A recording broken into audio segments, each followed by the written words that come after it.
All right. Well, good evening, everyone. Welcome to our Irvine Homebuyer Workshop. My name is Jason Maida. Great to be with all of you this evening.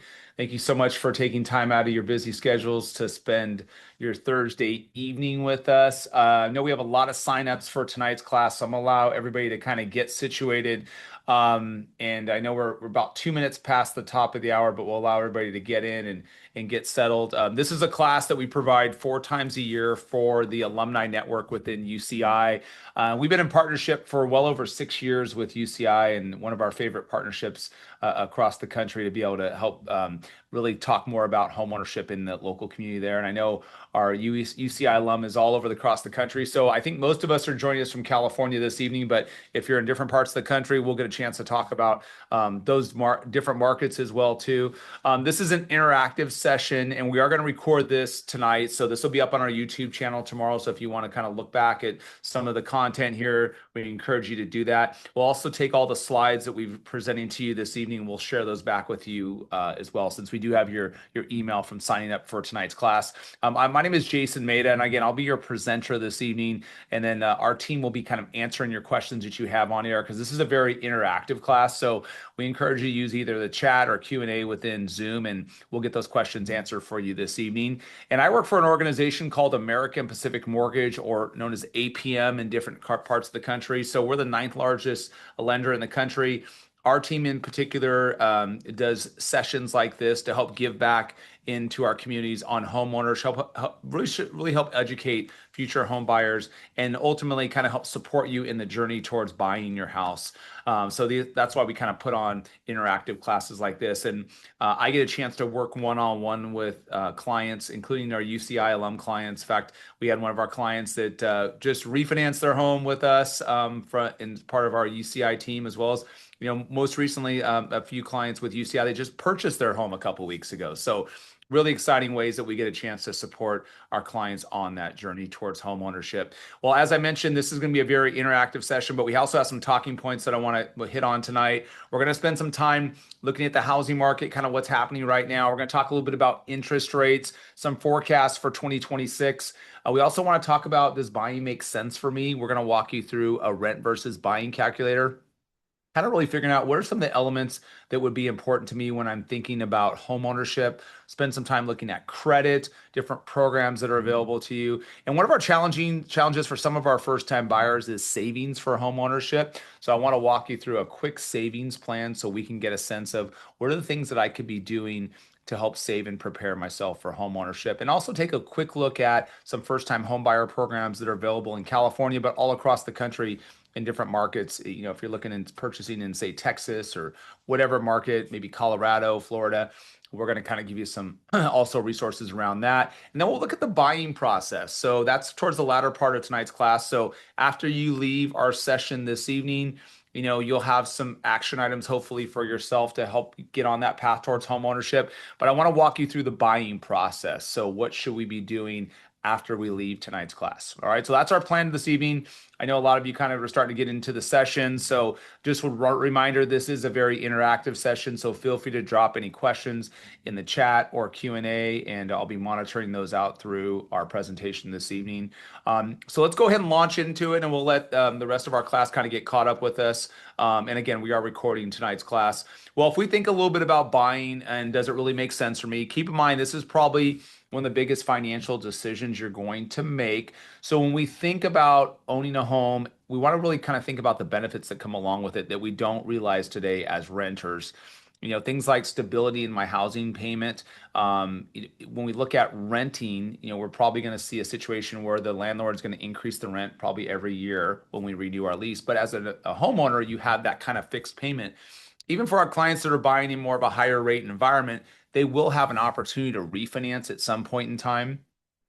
And this is an asset that should grow over time. So if I buy my home at a certain price point, that home goes up in value, but I'm also paying down my mortgage every month. Now, the difference between that future value and my balance is going to be home equity. And for most of us, that's our number one asset that we have, maybe aside from maybe a retirement account. It's really a transformative situation with home ownership, which it can, really create generational wealth for families all across the country. I was speaking with someone that bought a house with us 10 years ago, she's had over $250,000 in equity accrued over the course of 10 years. Now, 10 years seems like a long time, but keep in mind that transformed her whole life in terms of what she's now going to be able to do with that additional money to go buy maybe a different house. So those are things that I think we don't initially think about when it comes to home ownership. It certainly creates a really tremendous wealth opportunity for you.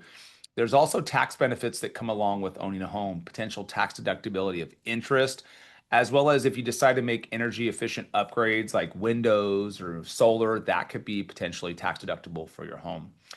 Well, to take a closer look at home ownership, I thought I would walk you guys through one of our calculators. It's called our rent versus buying tool. We also take you through this exercise as part of our virtual consultation that we do with our clients. It's a great way to kind of frame up a comparison towards renting versus owning. So you can really see, hey, does this really make sense for me to take that leap into home ownership? So I'm going to walk you guys through an example that we kind of pre-filled for tonight's session, and then just give you kind of some idea of what that comparison looks like. Well, if we took a price of a home at, let's say, $750,000, the minimum down payment is 3% to purchase. That is under a conventional loan, which basically means that I'm going to finance $727,500 as my first mortgage. We plug in an interest rate, which a market average is about 6.5% right now, a 30-year fixed mortgage. And then we make an assumption that we're going to purchase that home, let's say next month, just to use this as an example. We also have mortgage insurance because we're going to put less than 20% down to buy my home. Now, we do have a segment in tonight's class to talk a little bit more about mortgage insurance and what the costs look like that, but there's a factor that gets calculated into mortgage insurance because we're going to be putting a minimum down of 3%. Homeowners insurance, there's property taxes. If we're thinking about maybe buying a condo or a townhouse, there would be HOA expenses. And then when we look at the assumptions that we need to think about with on the benefit side is let's plug in our tax bracket, which we put a 25% tax bracket because keep in mind, as we mentioned earlier, there's some potential tax deductibility benefits that come along with owning a home. Then we have the expense side of owning, which is repair costs. Eventually, I'll probably sell my home. So what does that look like for me? And then appreciation of my home. And that looks differently in different parts of the country, different parts of the state for that matter.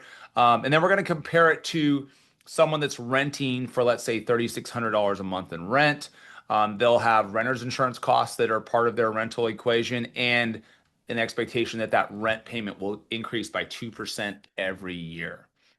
So when we look at our outputs of our calculator, we look at a break-even point, first of all. And that break-even point tells us that if we invest in down payment, closing costs to purchase our home, and we kind of go over the next few years, we get out to year 3. As I compare that to owning versus renting, my break-even point is 3 years. That means those investments that I've made, I'm going to break even at that 3-year mark, which is a really short span of time. In fact, we generally want to see clients break even on their home purchase within 3 to 4 years. That seems like a pretty good number. But where I think it gets a little bit more interesting, and I gave you an example of our client that's seen over $200,000 in equity accrual in the last 10 years. Well, for this scenario here, someone that's put 3% down after year 10, they will now be ahead versus buying $176,000 by owning versus renting. Simply looking at tax improvement situation, looking at the equity appreciation, and then look at the home equity, the total equity that we see in owning versus renting.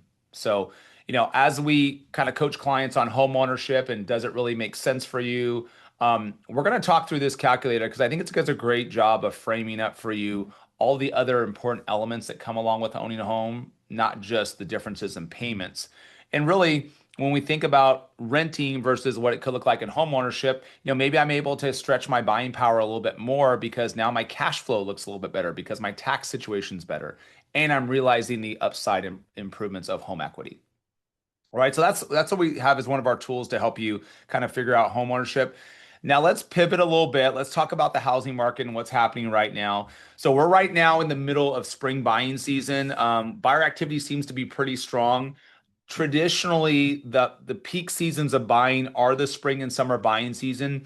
Generally, we see buyer activity start to pick up. Engagement of buyers starts to pick up just after Super Bowl weekend for whatever reason.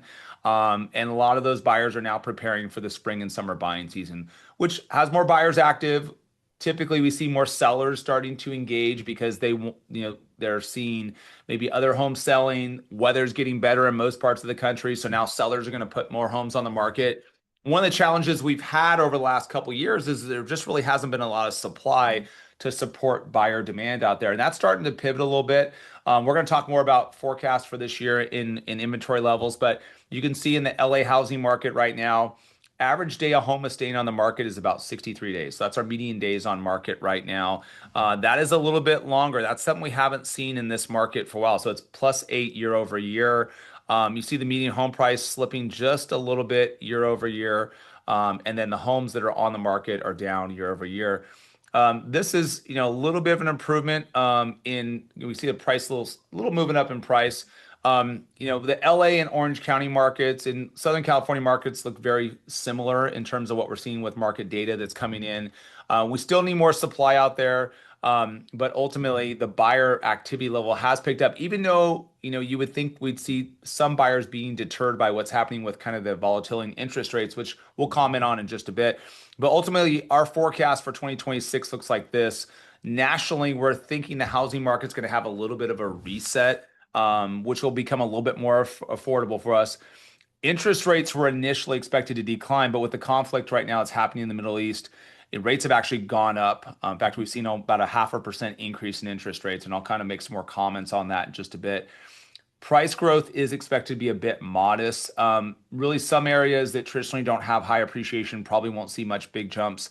California always generally has some appreciation, but those will be pocket areas. We've seen some markets that are kind of a little tapped out in terms of where their trajectory looks like in prices. Inventory or supply will improve slightly in some local markets. So we'll probably get some improvement in supply. There are other states outside of California like Texas, Colorado, Florida, Georgia that has really a backlog of supply right now. I taught a class for Texas A&M on Wednesday night, and they truly have a buyer's market out there right now. You could see the median days on market is closer to 90 plus days, plenty of supply out there. So not all markets look at the same as California. So depending on where you're thinking about purchasing, that price point obviously will look different, but I think just the dynamics of the market will also look a little bit different. I think for those that are really financially prepared, and subscribe to classes like this to get your kind of self in order for home purchasing, I think there really is some opportunities in 2026 as we get a chance to meet with you and develop a home buying plan for you. It might not be a goal for 26. It could be a goal for next year, but I think ultimately there is some opportunities that exist in the market. Now, what are we thinking the housing market forecast looks like for this year? Well, this is kind of a look back for the last 7 years in the housing market. Here's kind of what we're thinking for 26 on the forecast side. So, we're looking at the resale numbers here at 274,000 units. We're looking at a price change of uptick of that is about 2% year over year. Median price moving up north a bit, which obviously we don't love to hear given the challenges of affordability in the California market. This will represent a price change of about 3.6%. Affordability index improving just slightly with some of the forecasts that we're seeing with maybe interest rates they certainly will be better than previous year in 2025, and certainly as you can see here in our graph here, going back to 23 when rates were almost 7%. So we'll see a little bit better affordability this year just as a product of lower interest rates. But in the short term today, what's happening with interest rates? Well, we commented on already. Right now with the Middle East conflict that's currently taking place, the markets have been jittered quite a bit in terms of, there's just no real confidence on directionally, where are we going? So there's some concerns. There's a lot of volatility in the markets right now. One of the metrics that we're all looking right now is price of oil per barrel, which is now close to, I think, $110 per barrel, which is well over double it was before the conflict arose. Prior to that, we were in a really good spot. We were going the right direction in interest rates. As of February 27th this year, rates were just about to go below 6%. And then just over the weekend, 2 days later, essentially, we saw rates reach 6.5% or 6.25% overnight. And then we eventually tapped out at 6.75 last week, but we've seen things kind of start to reel in a little bit. A lot of it's being driven off of just the commentary that we're hearing about the conflict. The two metrics that the Federal Reserve, aside from kind of what's happening right now with the conflict, is that they're looking at inflation. They're also looking at what's happening with the labor markets. Now, tomorrow we have some employment numbers coming out, which could move the markets one way or the other. Generally, if we see a softening in the labor markets, that's good for interest rates. And we want to see inflation move lower, which the goal is 2%. So we can see that number come down a little bit. That will lead us to believe that interest rates are going to go lower. So it's a very choppy market right now. We're just really leaning into education of our clients that are super active in the market. I was just having a conversation with one of our clients that, locked in their interest rate, and it changes really day by day right now. But as I mentioned earlier, I think there is some opportunity still in the market, whether interest rates are at 6.5% levels or 6%, because at the end of the day, those are still at elevated rates. I think for most of our clients, they're going to be considering refinancing at some point, generally probably 2 to 3% down, or 2 to 3 years down the road, because we do want to see clients that are, say, buying at a 6.5% rate try to refinance when rates at least drop by a full 1%. Now, for those that are buying today, interest rates have different characteristics or elements that make up the interest rate. Things like credit score that you have and the eligibility for a specific product, the program that you're going to do, how much you're going to finance, what your down payment looks like. Maybe you might choose to buy down points to bring down your interest rate. That could have an influence on your interest rate. And then some clients will elect to go a shorter term in terms of the term of my loan. So traditionally, we do a 30-year fixed mortgage, but maybe you decide to do a 15-year loan. Well, generally, moving from a 30-year loan to a 15-year loan would bring down the rate almost about 0.5%. So as I get a chance to meet with you for a virtual consultation, we're going to figure out the right design for you with your home buying plan, what resources we need to kind of tap into, and what product ultimately kind of makes the most sense for you. But I think depending on your timeline, that interest rate level will obviously look different for every client that we work with.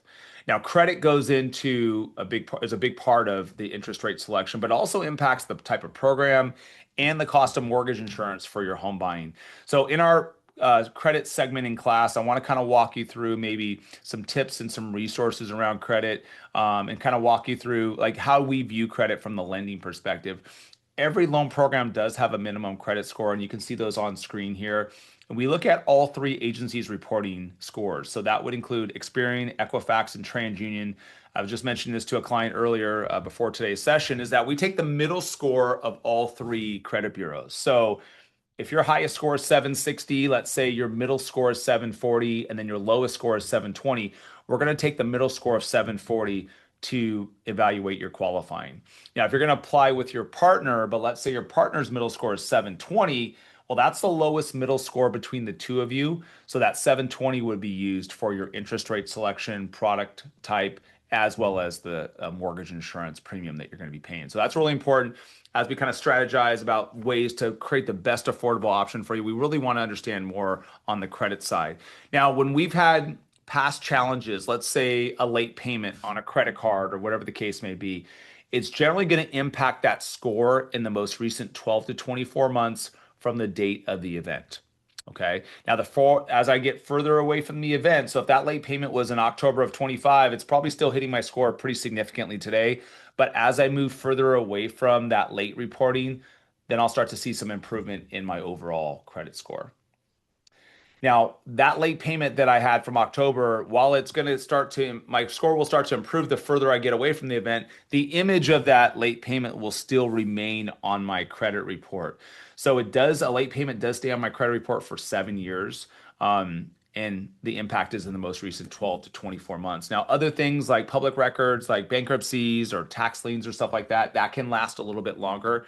But this matrix will kind of help you understand how long those will be imaged on your credit report. Now, there are 3 different models to credit scoring. There's the credit card model, there's auto financing, there's a mortgage model. So when you apply for home financing, we're going to use the mortgage model, of course. Now, if you're using monitoring services like Credit Karma or some of the tools offered through TransUnion, Equifax, or Experian, generally speaking, they're going to use the credit card model. So there can be a little bit of variation between what shows up on the credit score for the credit card model versus what we see in the mortgage model. On screen, I have here the mortgage model, so you can get a sense of what is the areas that are going to have the most influence to your score. So 15% is going to be how long have I had credit. So the more seasoned my credit file is, the better my score is probably going to be. The next weighting is going to be around how much new credit am I trying to get access to. That's going to be new account that I get, new accounts that I open. But more importantly, we're looking at inquiries on my credit. So those would be hard inquiries that show up on my credit. So if I have, I was out shopping, I decided to open up a department store credit card, right? And I wanted to get the discount. That inquiry that they do could pull back my credit score. Now, in mortgage financing and auto financing, you do have a 30-day window of time to apply with as many lenders as you want. And it's the equivalent of one credit inquiry hit to your credit score. The next component, which honestly, this is probably the biggest area of opportunity for most clients, is around revolving credit utilization. So we're looking at the outstanding credit balances that you have versus what the credit limits are that you have available to you, right? Ideally, you want those balances to be less than 10% of the credit limit amount. So if today I'm at $7,000 in balances and I have a $10,000 limit, I am now running at 70% utilization of credit. That's probably pulling back from my credit score a little bit. So our first action plan would be, let's try to get below 50% utilization, and then we'll start to see an uptick in our credit score. Next action item is get to 30% utilization or $3,000, and then get below $1,000 in outstanding credit balances. So that would be our goal there. Here's your tip to manage credit card debt. If you take a look at your billing statement date on one of your credit cards, that's the date that the credit card issuer closes out the preceding 30-day activity, and then they report that information out to the credit bureaus.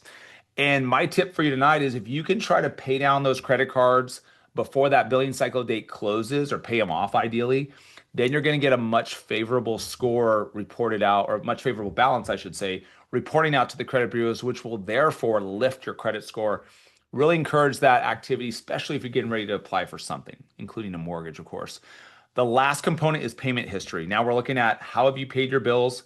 If you've had late payments, they're going to be rated as 30-day lates, 60-day lates, and then 90+ day delinquency. So the more severe that delinquency is, bigger impact I'm going to have on my credit score, especially in the most recent 12 to 24 months. All right. So that's a little bit more about credit. Now, kind of dovetailing off of that, I want to talk a little bit about student loans, because those are one of the accounts that do appear on credit reports. Some of you today are getting notices about your student loans going back into repayment. So if you're in forbearance, or were in forbearance, or you're in deferment, looks like they're starting to see things come back online with payments. Now, if you've been making a payment consistently for the last couple of years, and maybe you're on an income-based or saving plan or save plan, we can use that payment for qualifying purposes. So if you have a $75,000 balance on your student loans and you're paying $250 per month, we can use that payment for qualifying now. But if you've always been on a forbearance or a deferment and you're going to start repaying, we have a couple different ways we'll look at that from a lending perspective. One is, if you haven't kind of restarted that payment plan or started the payment plan, then we're going to have to take 0.5% of the total balances on an FHA loan to determine your payment, or 1% for a conventional loan. So that would be one side of it. The other side would be is you can always, start that payment plan, and whatever that amount is that you agree to with the student loan servicer, then we'll factor that into the qualifying. So this is a conversation that we'll have as part of your consultation as we kind of take a look at expenses versus your income, because obviously these are debts that may or may not be forgiven at some point, depending on the structure of your student loans, and we want to make sure that we ultimately create an affordable financing vehicle for you. So that's a look at what student loans, or how we interpret student loans. Now, the reason why we look at those is because every loan program that's offered by any lender has what we call as underwriting guidelines that are attached to each product. And every loan program is going to determine how you need to look at the student loan qualifying. Now, let's talk about some of these programs from kind of a high level look. There's a conventional loan that's Fannie Mae and Freddie Mac. And those agencies have loan limits that go up to a conforming loan limit, which is about $832,000. That allows a first-time buyer to put as little as 3% down. If you need to stretch beyond that conforming loan limit, then we call that the high balance loan limit. For those of our clients that want to buy in, let's say, Irvine, you can go all the way up to $1,249,125, but the down payment also increases slightly from 3% to 5%. Okay, so that's a conventional loan. An FHA loan is a government insured loan, and the loan amount will change by the county that you're going to buy in. So if you're going to look in San Bernardino County, that limit's going to look a little bit different than, let's say, Orange County, where you can go up to 1,249,000. And now, consistently, regardless of loan amount, the maximum or the minimum, I should say, down payment is 3.5% of your sales price on an FHA loan. And that will go all the way down to a 580 credit score. Now, both the FHA loan and the loan below that, USDA, are both government insured loans. There was unfortunately some residency requirement status changes on those programs where you have to be a permanent resident to access those programs. So that was something that was changed by the federal government. But you can still be a non-permanent resident and get access to the conventional loan product type. Now, just below that, as I mentioned, is the USDA loan. That is government insured. It's basically looking and supporting buyers that are really considering rural areas, like maybe looking at places out in the desert that are lesser populated areas. The benefit with that program, it has a zero down payment option. And then the qualifying pieces with that is that we're going to look at household income and we're going to look at the location of the property. Jumbo loans really aren't going to be for our first-time buyers, but it's available to you.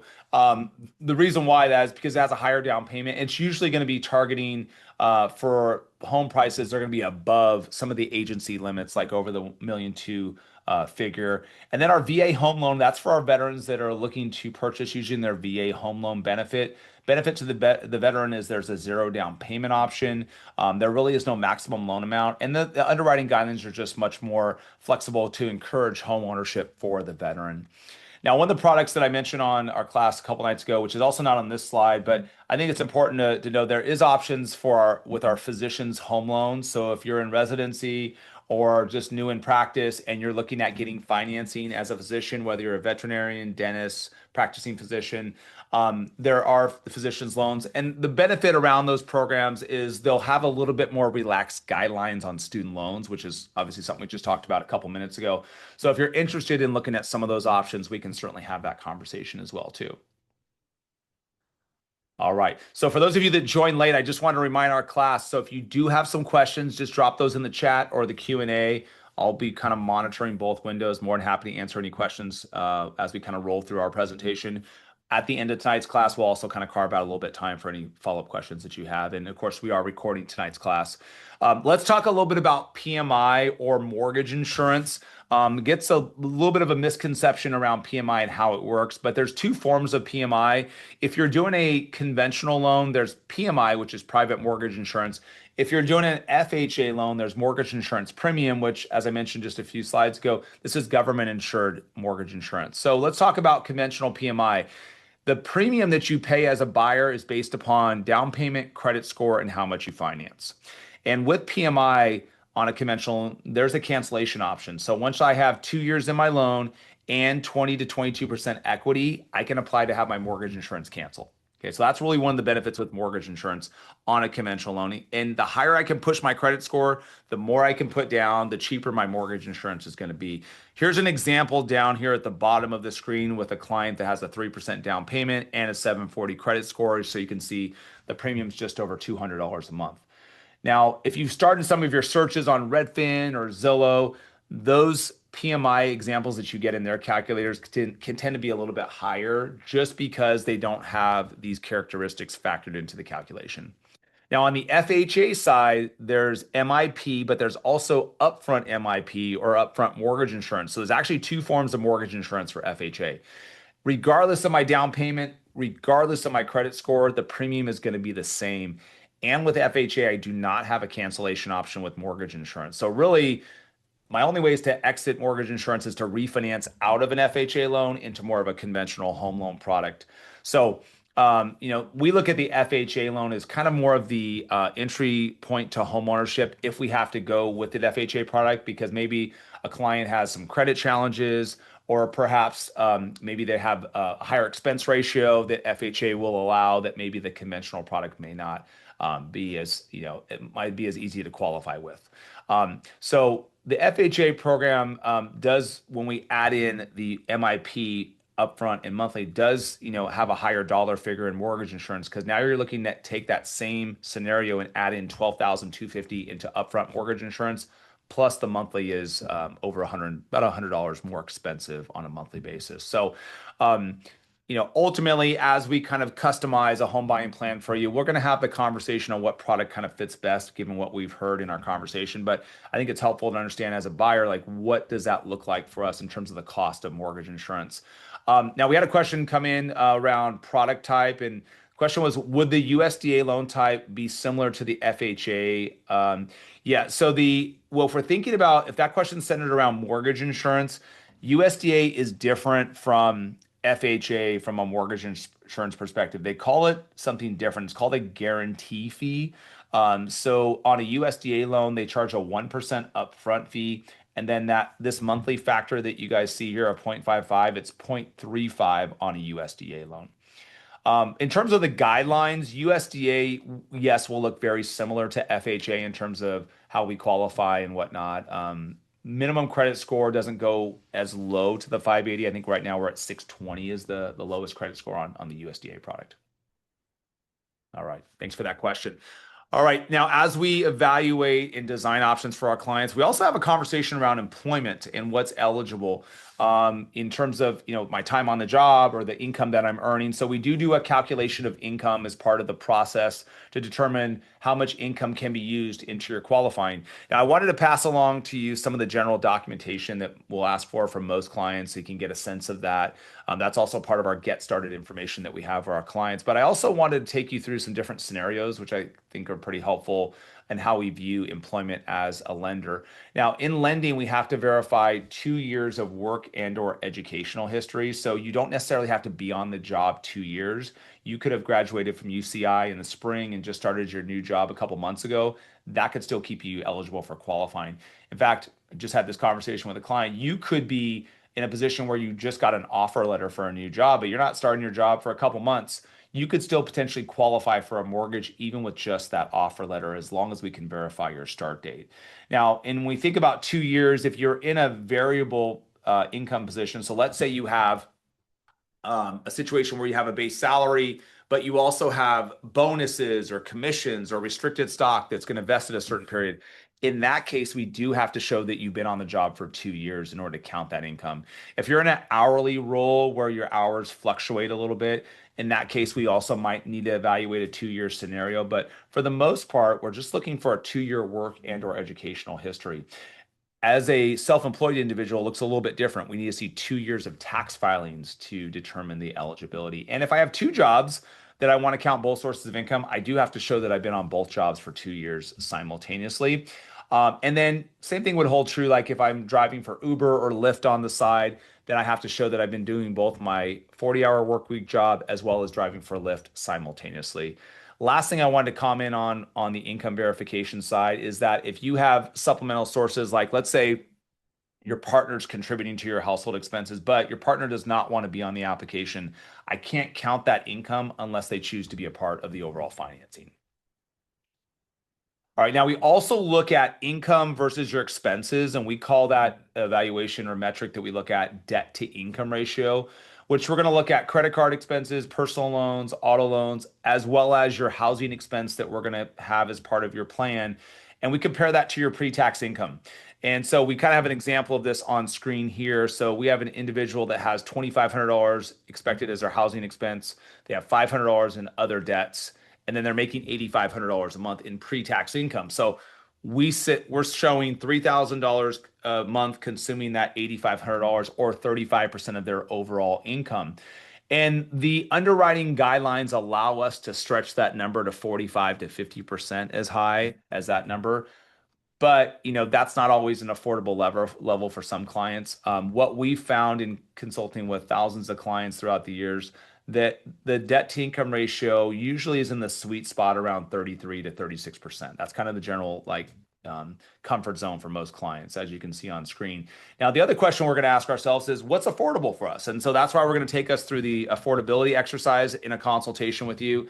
Let's see, does that $2,500 mortgage payment or $5,000 mortgage payment, does that work for me given what my budget goals look like for me with home ownership? Because affordability is number one for us. And then we also want to see that that's sustainable over time for you, because we want to make sure that this is just an asset that you can continue to grow with over time. As we kind of shift from income to now the final component to home ownership, which is really the down payment in my savings, that's probably the tougher side of home ownership, is just really how much can I save to help put myself in a really good budgetary perspective. Now, these are some of the acceptable sources of down payment. Checking and savings accounts can be used.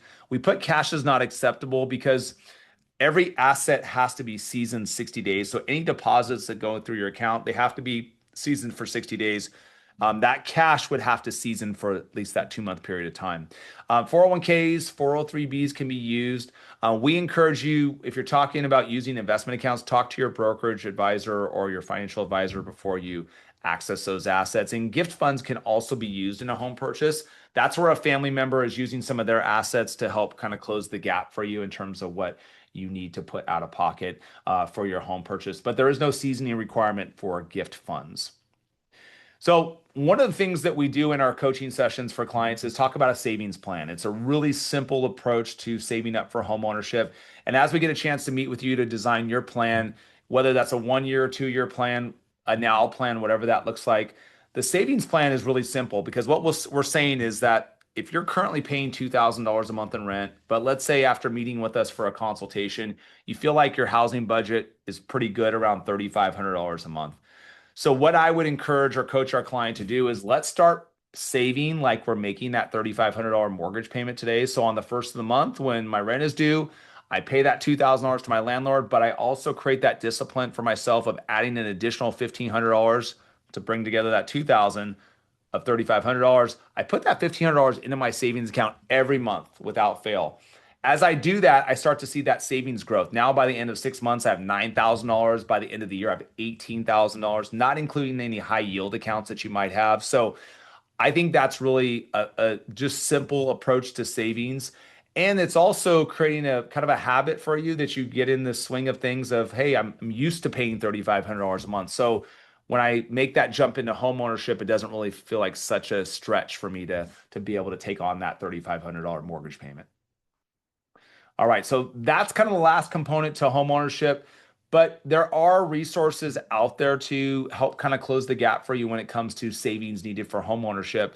And we're going to dive into the California Housing Finance Agency product line. For those of you that are in California, this is an agency that's designed to support low to moderate income households in home ownership. I'm proud to be the #1 partner with CalHFA. I'm just really passionate about serving our communities in this product. You guys may have heard recently we had the Dream for All product offering. The lottery window for that program just closed on March 16th. We don't know if we're going to have another a run of funds available for future offerings with that product, but it's a really great opportunity for those that were able to apply for the lottery. The lottery selection will probably happen sometime in the next 60 days. We're just kind of waiting for some announcements from CalHFA. But that's more of a seasonal product.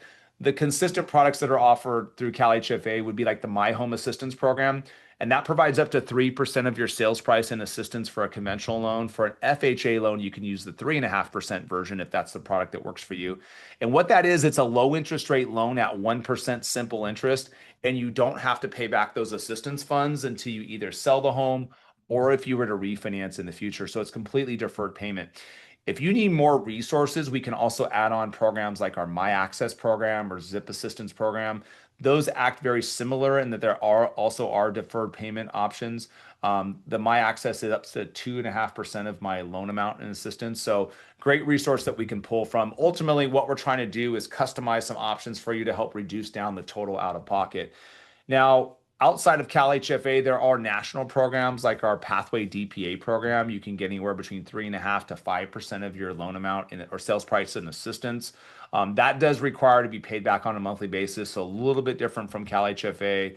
In California, we have the Golden State Finance Authority, Chenoa funds, and Fannie Mae and Freddie Mac for low-income buyers, which would be less than 80% of the median income. There are some grants that are available through Fannie Mae. We also offer our 1% program for those that are also considered low-income housing that you can get if you contribute 1% of your purchase price, we'll match another 2% to make up the 3% difference, and it is totally a grant. So those are things that we can certainly look at for you in home ownership. I want to take a little bit of a closer look to the CalHFA product because what we found in 6 years of doing classes with our UCI partners, Most of us are in California. So let's look at CalHFA really quick. Because if you looked at an example of someone that's buying, let's say, a $700,000 house, if we took a 3% down payment of 21,000 plus closing costs, we're probably going to need about 35 to $42,000. That's typically what we see. But if you were to incorporate a program like My Home, for example, now you could get $21,000 in assistance that can help lower that out-of-pocket expense. And maybe it's not 35 to 40, maybe it's somewhere in, the 12 to 20 range. A little bit different of a look for us in first-time home buying. Maybe I need more resources, and then we can plug in something like a My Access program. So there is, in that same scenario, rather than putting 35 to $42,000, I could have maybe 37,000 plus in resources to help drive down my out-of-pocket expense. So if you're in LA County, we can also bolt on products like the Green Line program. So that's designed to support households that make less than 120% of the median income. So there's things that we can do like that. So there's a lot of local programs that can also kind of be complementary to what we do at the state level with some of these assistance options. There are minimum credit score requirements for these programs, minimum 640 for the FHA, 680 for conventional. And if I'm considered low income, on a conventional loan, it's a 660 minimum score. There are debt to income ratio requirements, just like we looked at the debt to income ratio this evening. And it's designed for first-time buyers. So what is a first-time buyer? Well, a first-time buyer is someone that hasn't owned a home as their primary residence in the last 3 years. And these programs work for any one-unit property, essentially, single-family homes, townhouses, condominiums, some of the below-market communities that are available out there, even manufactured homes. As long as it's on land that we're going to own. So you can't like buy a home in a park, like a mobile home park, something like that. The income limits that exist on these programs, they're based upon applicant income, not household income, and they are all set at 150% of the median income, which is rather unique for most first-time buyer programs in states. But obviously, with California's cost of living, they're just a much more inclusive type of program. All right. We're going to now kind of go towards the final stages of our class tonight and just talk a little bit about the buying process. And I get a lot of questions about this. Jason, where do I go from here? What's my next steps? And so I want to take our class through that. After this class, I would love to get connected with you for your free virtual consultation. And that's where I get a chance to meet with you for 30 minutes and just understand more about what your goals look like around home ownership and how I can best support you, but also design some options for you in that session, whether we look at budget, we look at credit, we look at different tools like the CalHFA program, if that's of interest to you, and really kind of dial in the right product for you. Now, the output of that session will be to be pre-approved if you're looking to be pre-approved. Now, doesn't mean you have to run out and buy a house this weekend. It might be something that you're just trying to set some goals for this year, or maybe next year, but the pre-approval at least says, hey, this is what I'm eligible for. That pre-approval is good for 60 days, but I can always recertify that for you at any time. So there really is no rush to going out and purchasing a home, and we certainly don't want you to feel rushed. We work very consultatively with our clients. We want to make sure we're here as a partner for you in that journey. And as you move through this kind of process, we go to step 2, which is the house hunting phase. And you're going to be possibly working with a realtor in that home search. We have a fantastic list of preferred realtors that can help kind of support you in finding the right home for you and your family. That house hunting phase probably takes the longest time because you might be looking at a certain community. You might be identifying a certain type of house or different amenities that you're looking for. But the house hunting phase, from my experience, takes the longest time. Now, you're going to start that search for the home buying, probably online, probably going to transition into more of in-person. You'll probably go to some open houses, all that stuff. But eventually you will identify the property that you want to pursue, and you'll submit an offer, and hopefully you get that offer accepted the first time. It might take 2 or 3 tries, maybe more. But once that offer is accepted, then you're going to move to step 3, and that's called entering escrow. Now, that starting point from entering escrow or accepted offer, whatever we want to call it, to when you get your keys here at step 6 is called the closing of the loan. Now, that span of time is about 30 days traditionally. It's kind of moved now to about 21 days in most markets in California, and it can be as short as 14 days for the closing of the home loan. Now, as you start in from step 3, now we go through different milestones. Now, when you have that accepted offer, you're going to get a call from me that same day saying, hey, congratulations, your offer's been accepted. Let's talk about your contract, some of the important timelines. What are some of your action items? And let's schedule you for your follow-up video session so we can now take all these elements of your contract and let's bake it into your full financing and make sure you understand exactly what we're doing here. Now, you'll also have other action items like making your earnest money deposit for your home. That is usually 1 to 2% of your purchase price, but it counts towards your total out-of-pocket expense. So you do have to make kind of a financial investment into the purchase, regardless if you're using assistance programs or not. Now, inside that contract, there are protections and there are provisions that really protect that deposit. It's called contingency periods. So while you're doing your investigative work, like getting a house appraised, which I would take care of as your lender, getting your loan approved, which we'll also do as your lender, and getting your house inspected, which your realtor will provide the inspections for that. That'll all will happen in anywhere between a 7-day period of time to as long as like 21 days here in California. But your deposit while you go through that investigative period is completely protected. Now, as we move further along, step 4 is more the administrative functions of the loan. So we're going to verify employment, assets, just make sure the income calculates out properly. We'll have your product designed. One thing I just want to note that, we talked a little bit about interest rates tonight. And once we have this offer accepted here at step 3, then we're really strategically watching the markets, because once we're under contract, now we're thinking about when we lock the interest rate, because interest rates move every minute during the trading day. So when the market opens at 6 a.m. Pacific time, we're seeing market movements throughout the day up until 2 p.m. Pacific time. So, rates can change during that trading session, but we want to be very strategic, especially in a volatile market and when we lock in your interest rate. Now, also through these different milestones, you'll be getting different disclosures sent to you. We'll get your initial disclosure sent to you after your follow-up video session. Once we lock in your interest rate, you get another set of disclosures. And then here at step 5, you'll get your final 3-day cooling off disclosure. It's called a closing disclosure.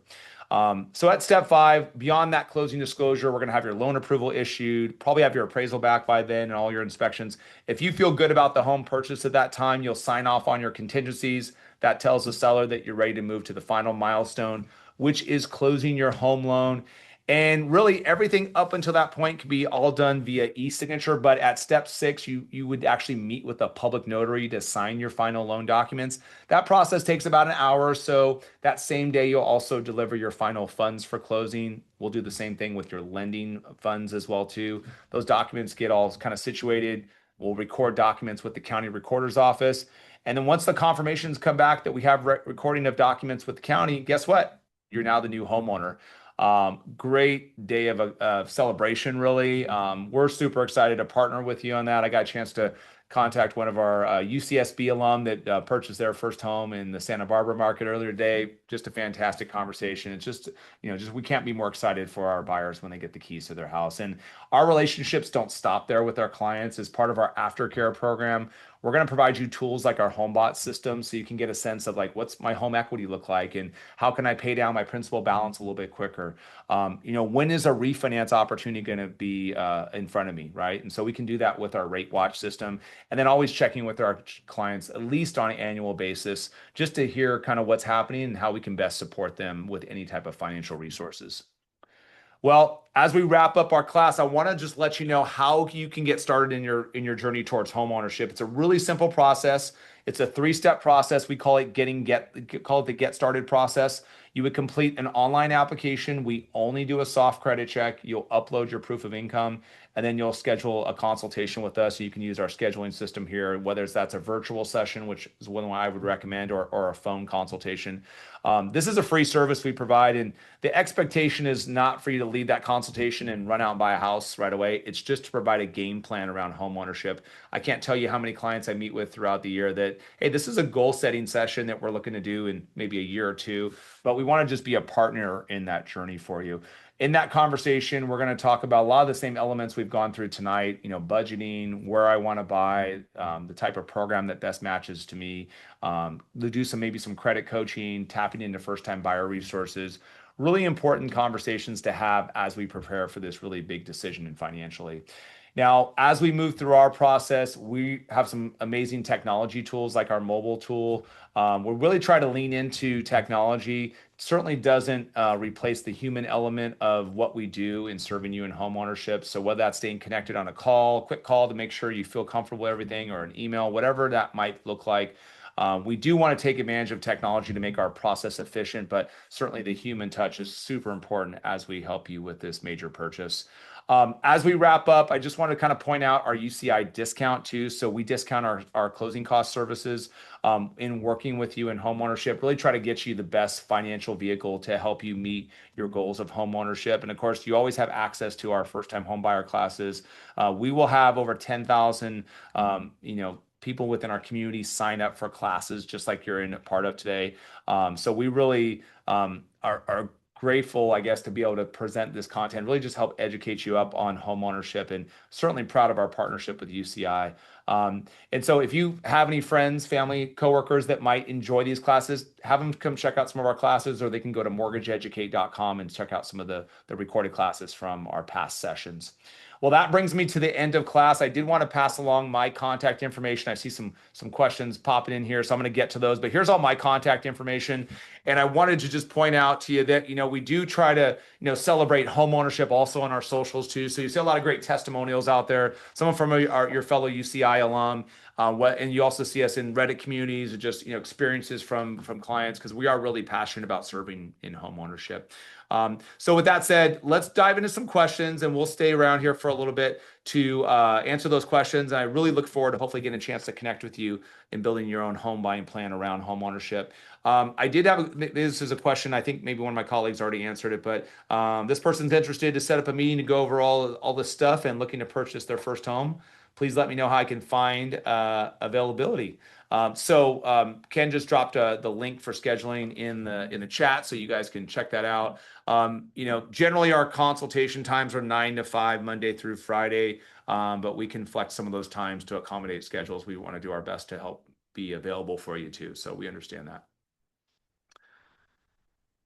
All right, so what questions do we have from our group? I know it's a Thursday night. I know I'm right before dinner, but you guys have been a really patient audience. I really appreciate the interaction. But any questions from our group?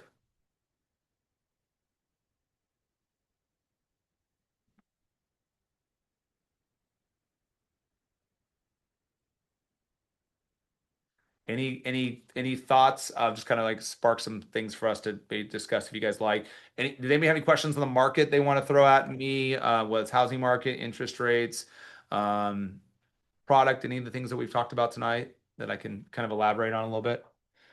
I will kind of throw out what we're waiting if anybody has anything they want to put in the chat. One of the things that does come up a little bit is just questions around purchasing multiple family homes. So we call that, anything more than a 1-unit property, so 2 to 4 units. Sometimes we call that the house hack, right?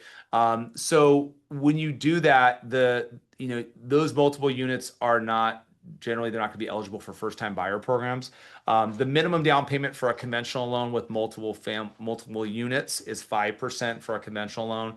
It's 3.5% for an FHA loan. But the appeal there for some buyers is, obviously if you have a 2-unit property, you're paying mortgage on the entire property, but you're also supplementing that payment with hopefully some rental income stream that's coming from the other unit. So we see that at times, but just like I just always kind of like to point that out, that it would not be eligible for first-time buyer programs.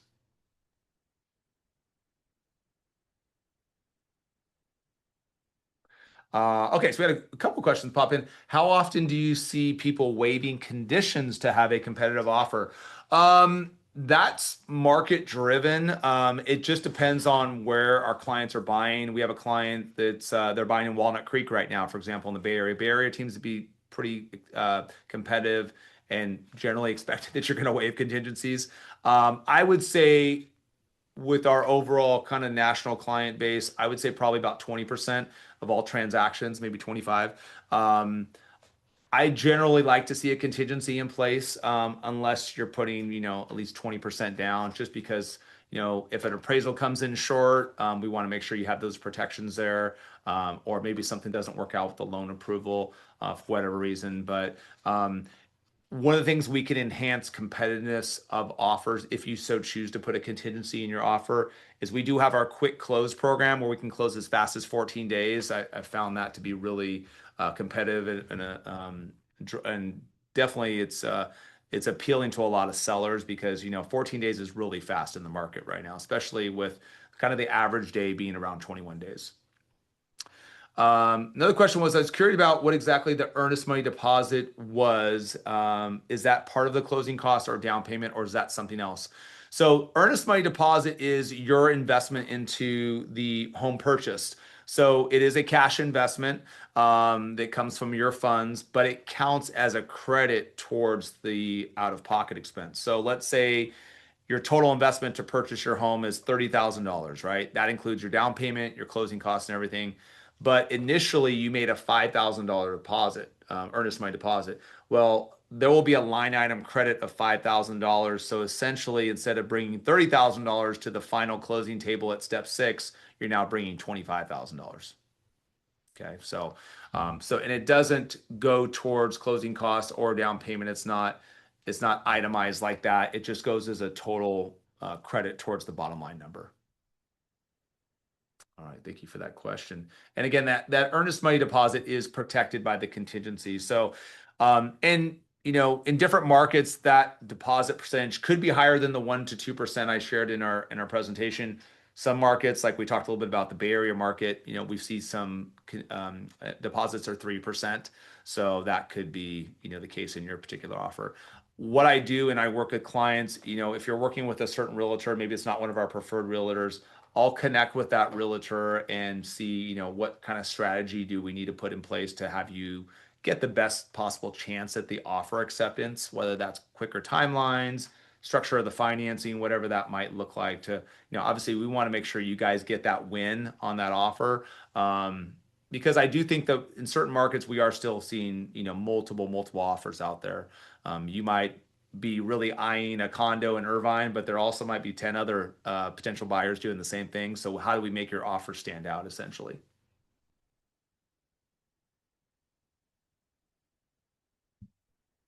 All right. Any other questions from our audience?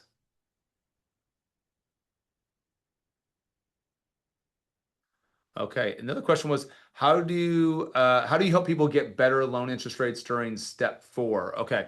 So so I would say it's just in step 4. So it really starts at step 1 is, first of all, setting the right expectations about doing some market analysis together. Step 4 is basically where you're now under contract. So now we're kind of watching the market. So we have a dashboard of kind of economic metrics, but also activity, news, all that stuff that's going on. So we're really trying to watch the market. We know what reports are coming out tomorrow. Of course, we can't control what people say and moves the markets, but we just have a pretty good sense of what's happening in the markets, and we can see when interest rates are getting impacted, so we can try to get ahead of that as much as possible. I can't say that all lenders do that. It's kind of just more of a take it or leave it kind of. If rates are 6.5% today, this is what you get, versus, hey, Jason, rates could be influenced positively by this economic report coming out tomorrow. Let's wait to lock the rate to see if we can improve our rate situation. So there's some skill and strategy that's around kind of timing the market a little bit. And that's not doesn't happen collectively across the industry. Hopefully that answers your question.